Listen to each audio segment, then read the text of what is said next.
Olá, meus aconselhados, tudo bem com vocês? Sejam bem-vindos a mais um vídeo aqui no nosso canal. Eu sou Rodrigo Marrocos, engenheiro agrônomo, e normalmente nesse canal a gente faz vídeos técnicos sobre os manejos fitossanitários de pragas, doenças e plantas daninhas. Mas hoje a gente vai ter uma novidade aqui. Nós vamos tratar de um tema muito importante, muito relevante no agronegócio e não é diferente no nosso mercado de HF. Eu já vou aqui direto para a minha tela do computador e a gente vai discorrendo hoje sobre o nosso tema, que ele é muito importante. Bem, a gente vai falar um assunto que é fundamental dentro do nosso negócio e para que você saia desse vídeo aqui muito mais consciente e com informações corretas e adequadas, respaldadas por órgãos científicos, onde eu afirmo para você categoricamente aqui, conforme essa capa, que o seu alimento que você está consumindo no seu dia a dia, ele não está contaminado com agrotóxicos. Muitas vezes a gente se depara com muitas informações na mídia, nos jornais, nas TVs, fazendo grandes alardes, grandes fake news aí sobre esse mercado. E hoje eu vou trazer aqui várias informações para que vocês possam conhecer um pouco mais sobre esse negócio e possam tirar suas conclusões baseado nos relatórios oficiais aqui do governo federal. Tudo bem? Então vamos lá. Eu vou aqui apresentar algumas informações para vocês, mas antes disso, eu gostaria de apresentar para vocês o nosso canal, que é o nosso canal Aconselhador do HF. Eu gostaria que vocês pudessem seguir o nosso canal. A gente tem produzido vários conteúdos técnicos, como eu falei para vocês, Recentemente fizemos sobre a mosca das frutas, sobre a alternária, trips, míldio da videira, mosca minadora e mosca branca, onde nós estamos produzindo conteúdos relevantes com muitas informações técnicas para auxiliar vocês a terem um melhor controle sobre essas pragas e doenças das culturas de HF. Então, curta esse vídeo, compartilha aí com teus amigos, nos teus grupos do WhatsApp, com os teus colegas, produtores, faça chegar essas informações desse nosso canal para várias pessoas, tá? Se inscreva aqui também, não custa nada. Clica lá, se inscreve no canal, ativa as notificações para que vocês possam receber, já que nós estamos produzindo vídeos aí semanalmente para vocês, tá? Mas vamos lá. Aonde que a gente extraiu as informações para a gente poder produzir esse conteúdo para vocês?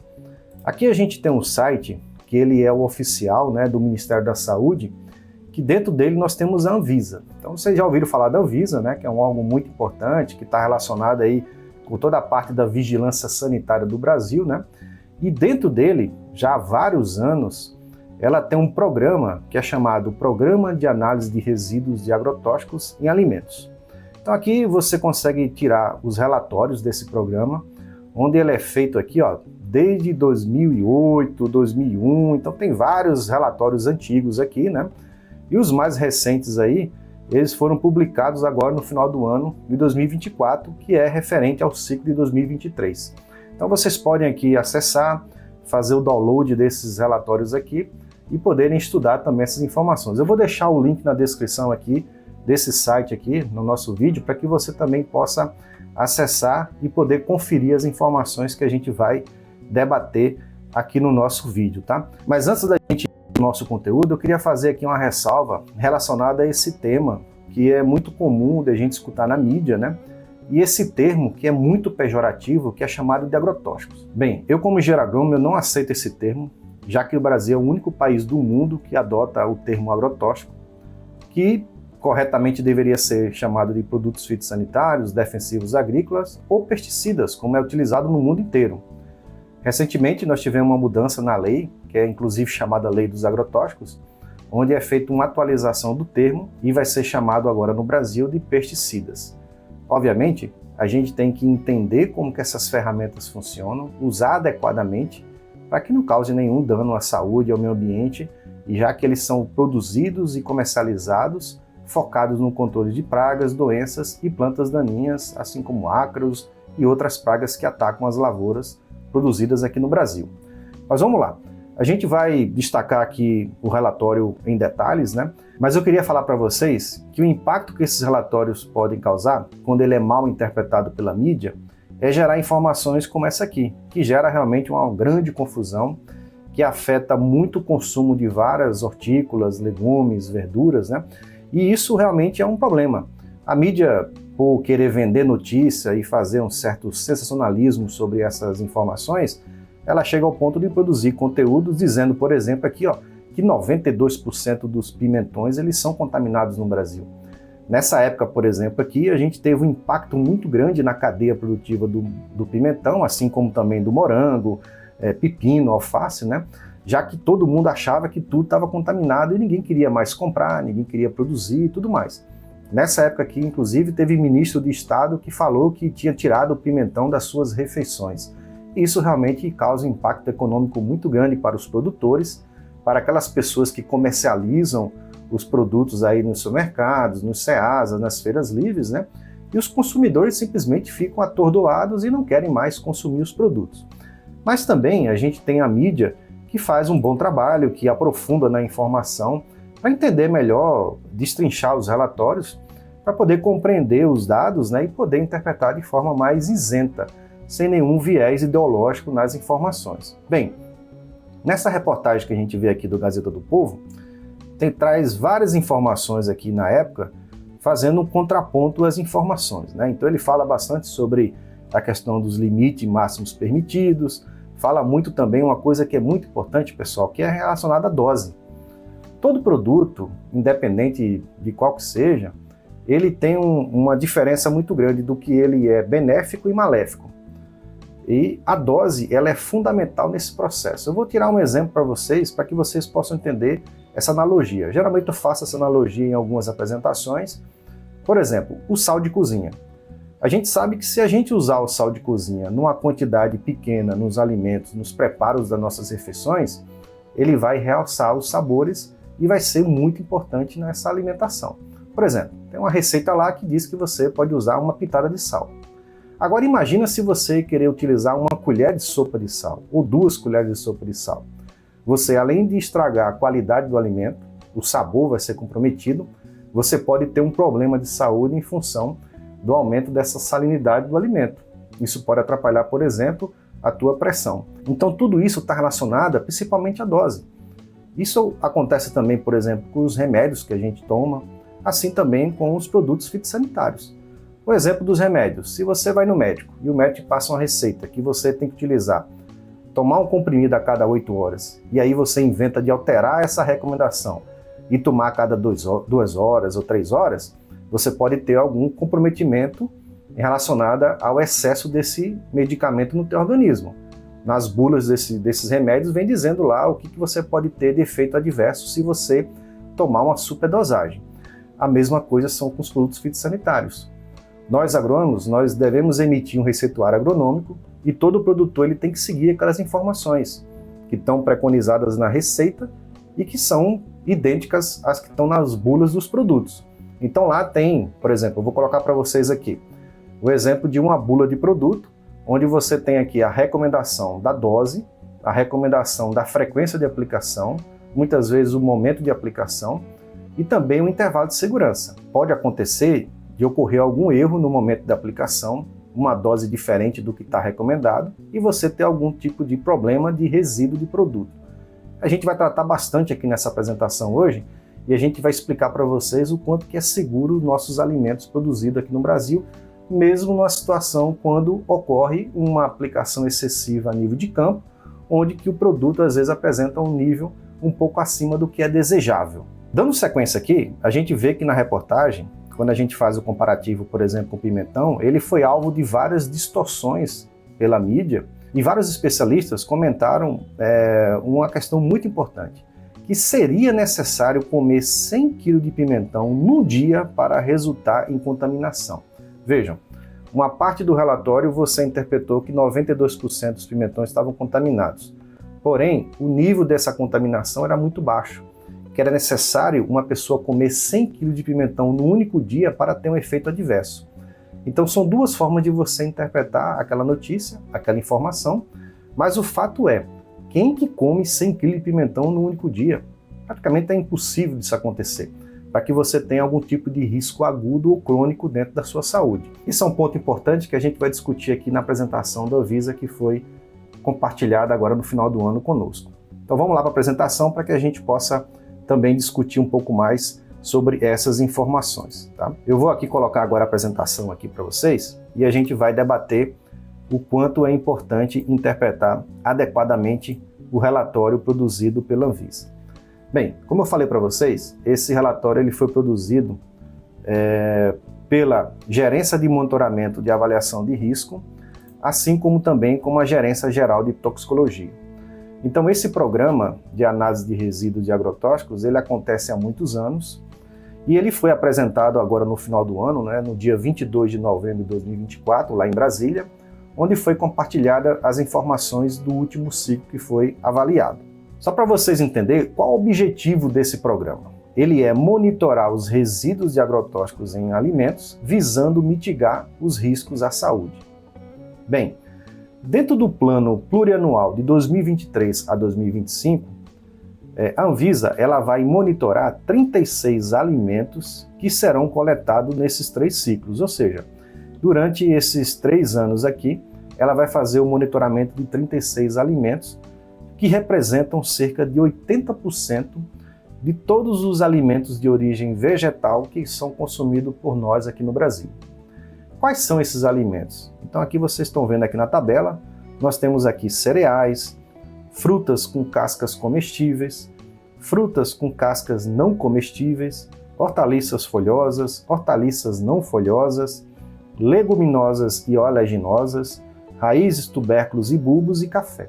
Ou seja, a gente tem aqui uma ampla quantidade de produtos que fazem parte da nossa alimentação diária, que vão ser monitorados aqui pelo programa nesses próximos 3 anos. Ou seja, o ano 2023, que a gente vai ver aqui os resultados, né? E o ano 2024, que acabou de acontecer, que também já está com as amostras sendo coletadas, que foram coletadas e estão sendo agora também analisadas. Vamos lá. No ciclo de 2023, qual foi o panorama geral? Quais foram os alimentos que foram monitorados? Então a Anvisa aqui monitorou 14 alimentos. Então ela não monitorou os 36, ela monitorou 14 alimentos, que foram esses: arroz, uva e goiaba, laranja, abacaxi, manga, alface, tomate, chuchu, pimentão, alho, batata doce, beterraba e cenoura. Esses alimentos, eles representam quase 1/3 de tudo aquilo que a gente consome no dia a dia, tá? Então foram realizadas 3.294 amostras, onde 338 agrotóxicos foram pesquisados e isso foram coletados em 76 municípios.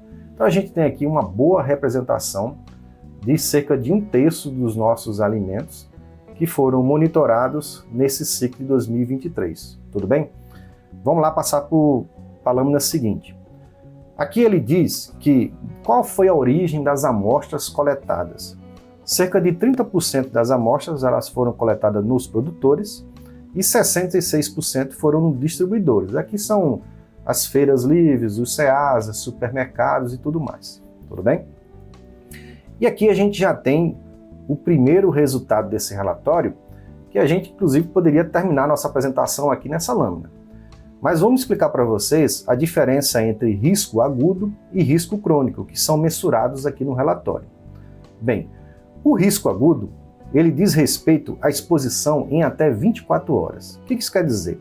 Seria o consumo de uma grande porção de um alimento específico em um curto período de tempo, numa refeição ou ao longo de um dia, com potencial de causar dano à saúde devido à presença de resíduo de agrotóxico. Ou seja, esse risco agudo ele mede a quantidade que tem de produtos nos alimentos que a gente vai consumir durante um dia. Então, qual seria o risco disso causar algum efeito adverso à nossa saúde? Tudo bem?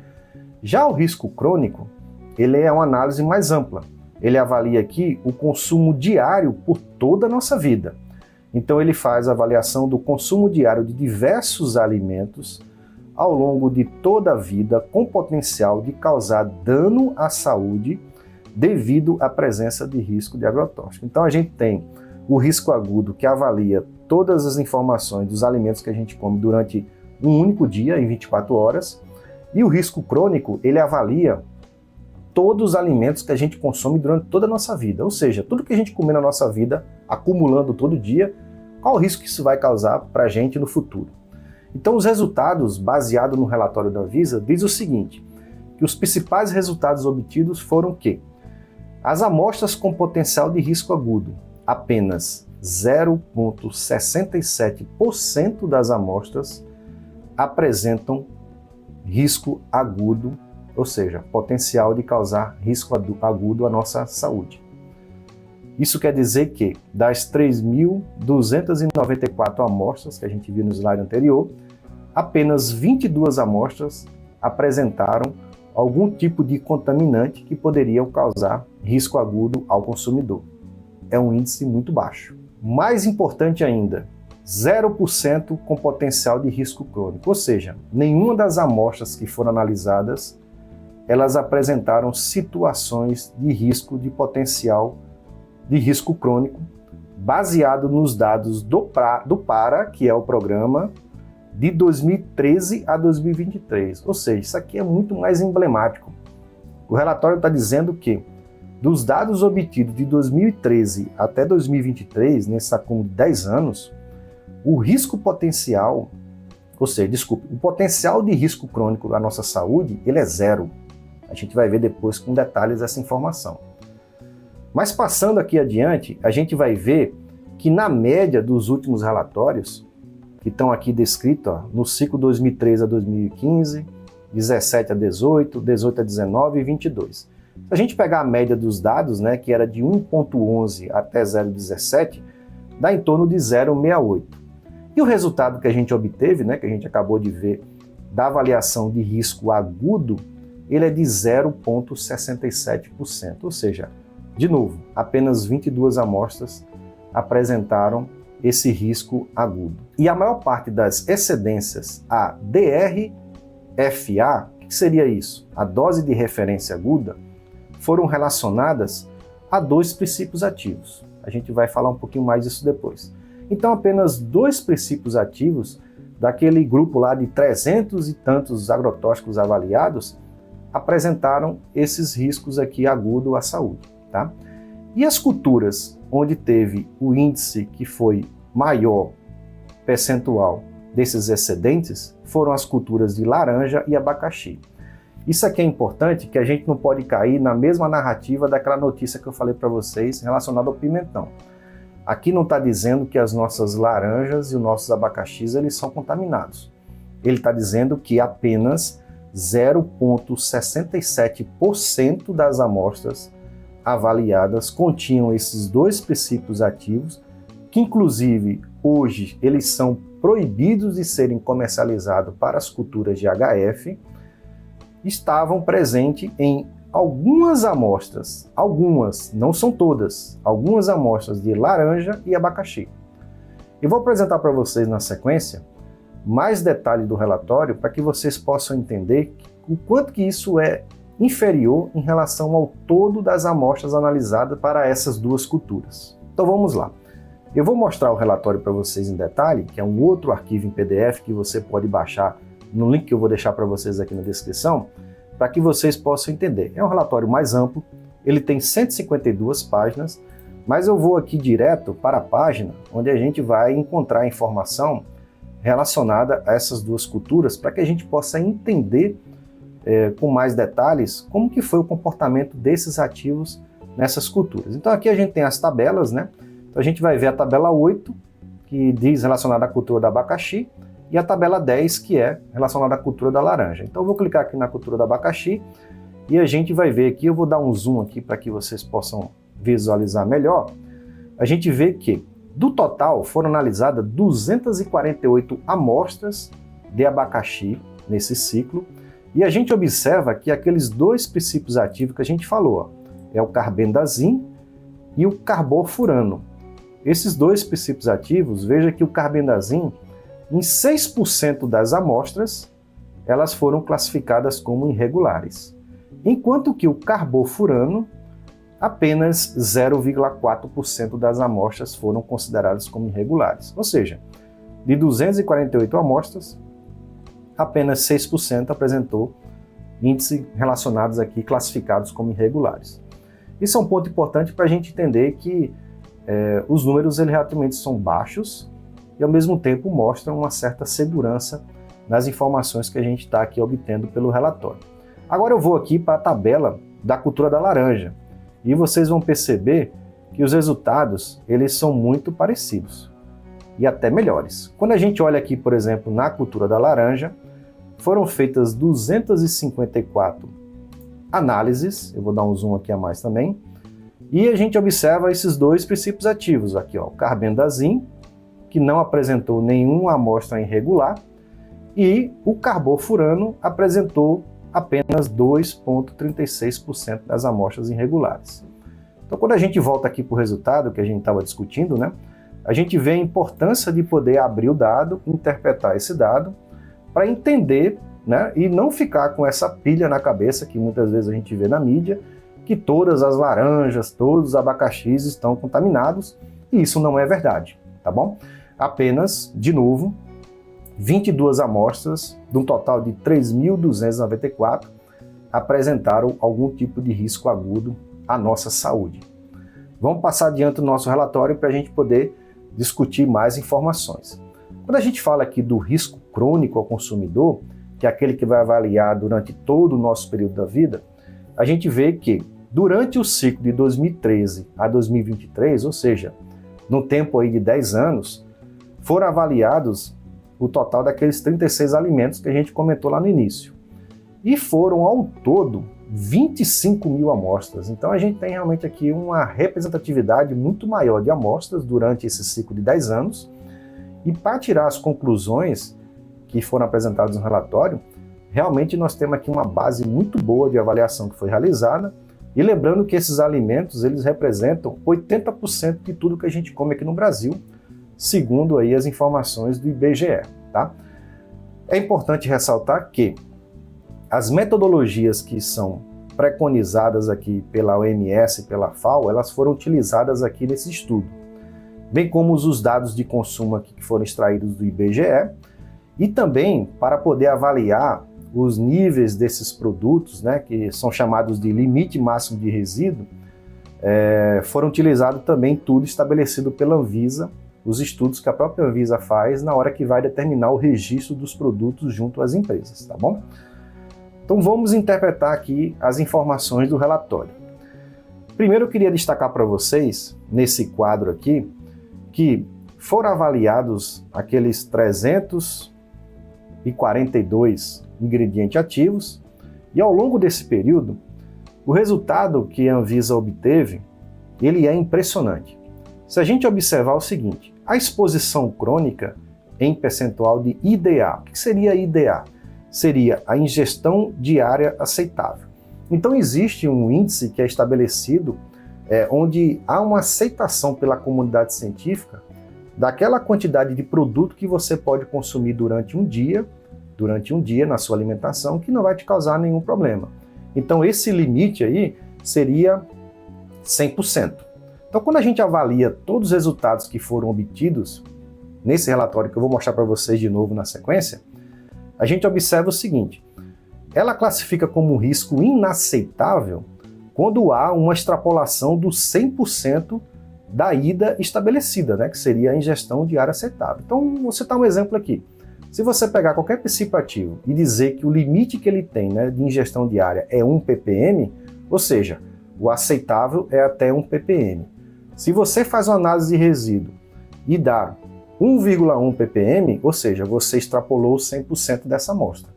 Se der, por exemplo, 0,1 ppm, você tem um valor de 10% do índice estabelecido aqui no IDA. Isso aqui é muito importante para que vocês possam entender o seguinte, que nenhuma das amostras, de nenhum agrotóxico, ele foi maior do que 100%. Então, durante esse tempo de 10 anos que foram avaliados aqui na Anvisa, nenhuma amostra ela extrapolou o índice de ingestão diária aceitável. Mais impressionante ainda, quando a gente pega os índices de 50% até 99,9%, também nenhum ingrediente ativo ele extrapolou esse índice. Quando a gente começa a pegar a escala de 10% até 49%, a gente tem 5 princípios ativos que atingiram esses valores. assim como 51 que ficaram na faixa entre 1,01 a 10%, e a maioria dos produtos, cerca de 191, eles tiveram um índice abaixo de 1% da exposição crônica do índice de ingestão diária aceitável. Então percebam que a quantidade de produtos que são detectados nos alimentos, ela é muito baixa, bem abaixo do índice aceitável para a ingestão diária desses produtos, tá? E qual a conclusão que se tira de tudo isso, né? E aí nós temos esse texto aqui que ele é emblemático aqui no relatório da Anvisa.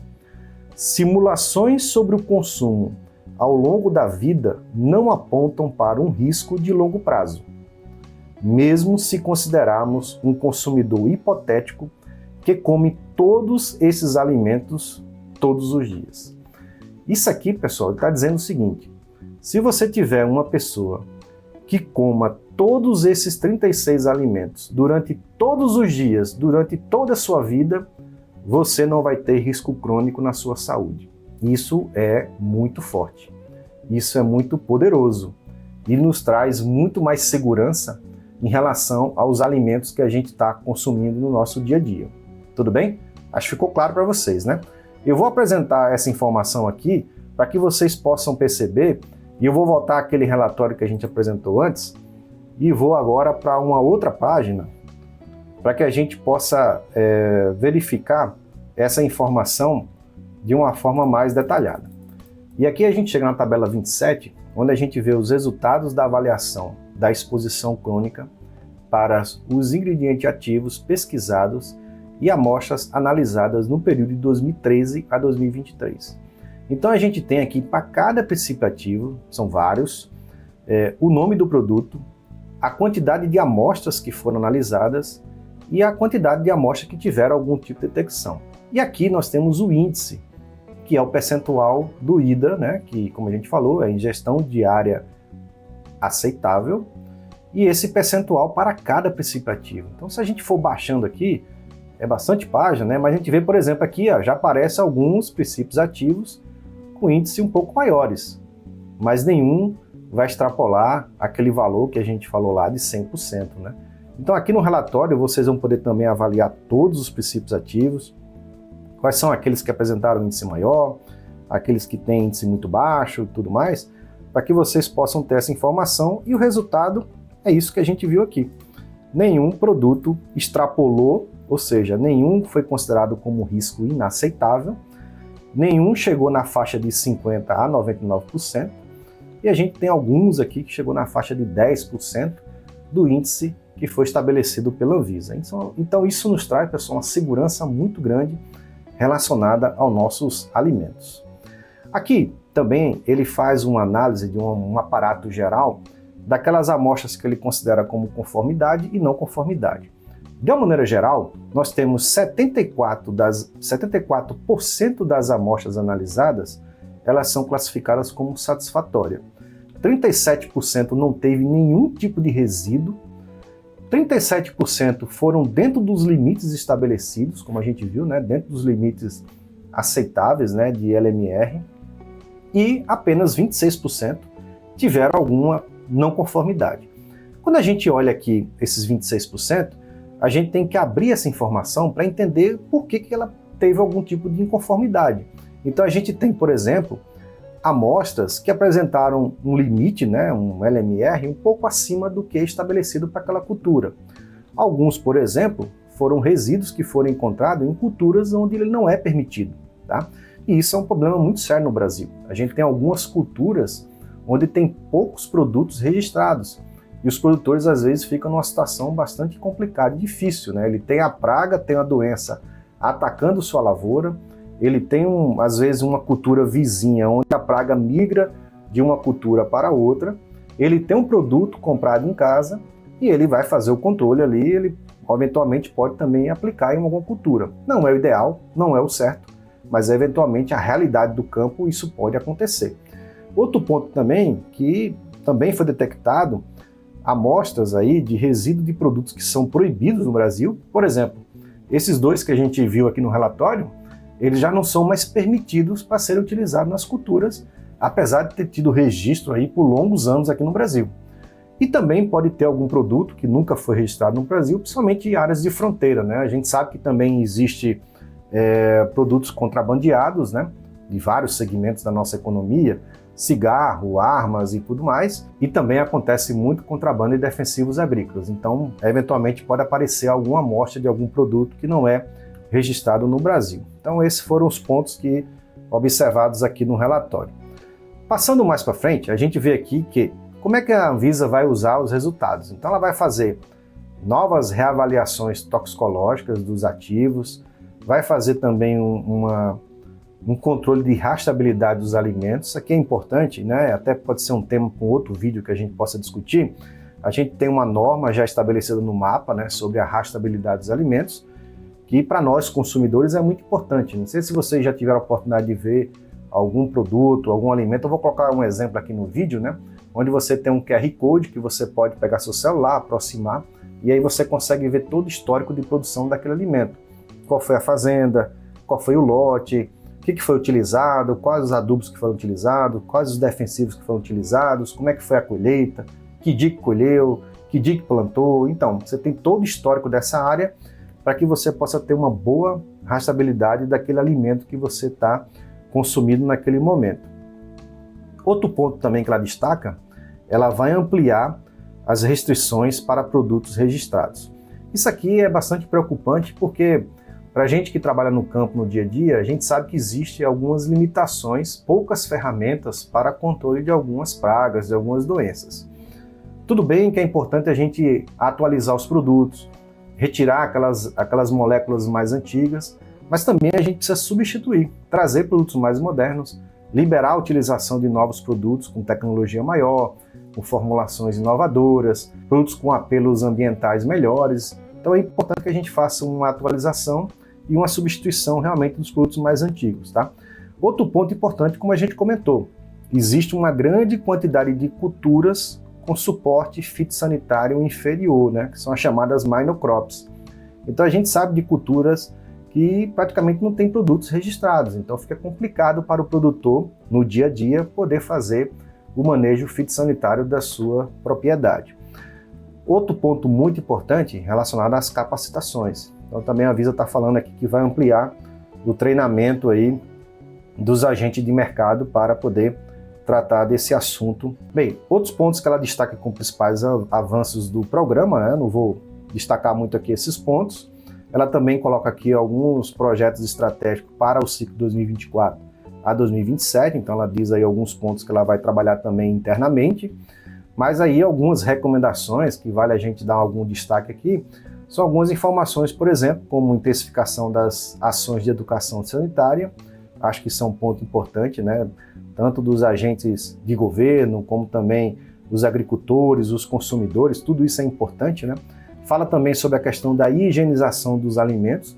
Eu acho que é muito importante, né? Quando a gente compra algum produto, seja no supermercado, numa feira, é importante a gente fazer uma boa limpeza, uma boa asepsia, uma higienização, para que a gente possa realmente evitar de estar entrando algum tipo de contaminante. Não só contaminante de produtos, né? Mas de maneira geral, a gente sabe que tem vários organismos aí que podem causar algum problema na nossa saúde. Ela fala também sobre as restrições de alguns ativos, né? Que ela considera que estão com índices bastante altos, né? Também sobre o empenho no registro de produtos para minor crops. Isso aqui é uma necessidade realmente urgente de vários produtores. Outro ponto que é ampliar os programas de monitoramento na esfera estadual.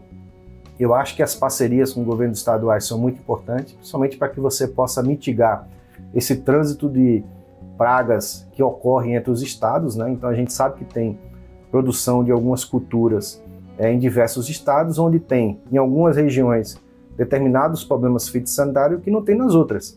Então, se você tiver esse trânsito de alimentos, de mudas e tudo mais, você pode estar migrando uma praga, uma doença de uma região produtora para outra. Então, isso realmente tem que ser bastante intensificado, porque aí você faz um controle também de fronteira para que você não possa estar levando pragas, doenças aí de uma região para outra.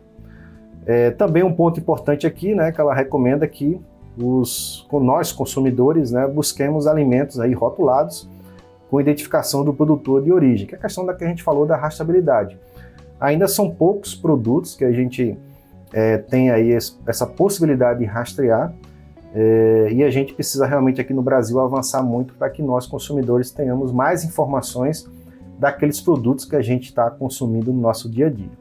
Bem, o relatório da Anvisa, ele traz esses destaques, né? E como eu falei para vocês, é importante a gente entender, interpretar os dados, né?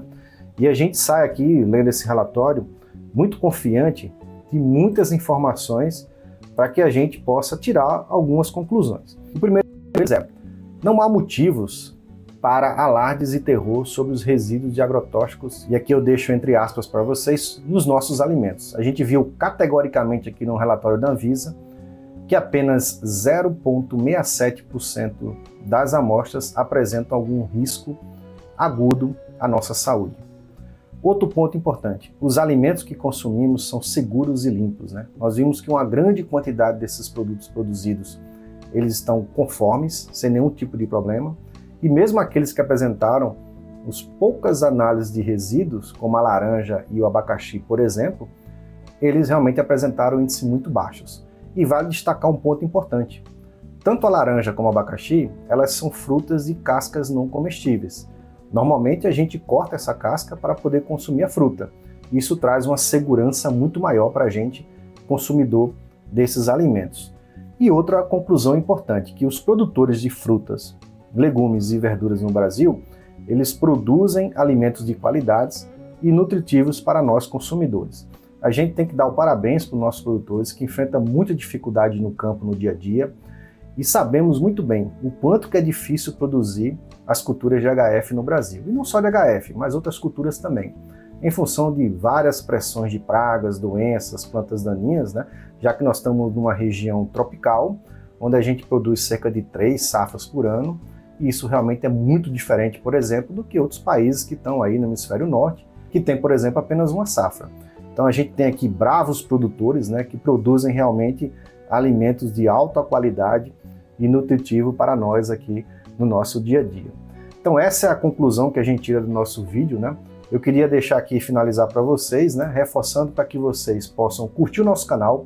Se você gostou aqui do conteúdo, curta esse vídeo, compartilha, comente aqui no nosso vídeo quais temas que você gostaria que a gente fizesse novos vídeos para você. Muito obrigado por vocês ficarem até aqui no vídeo. Até mais!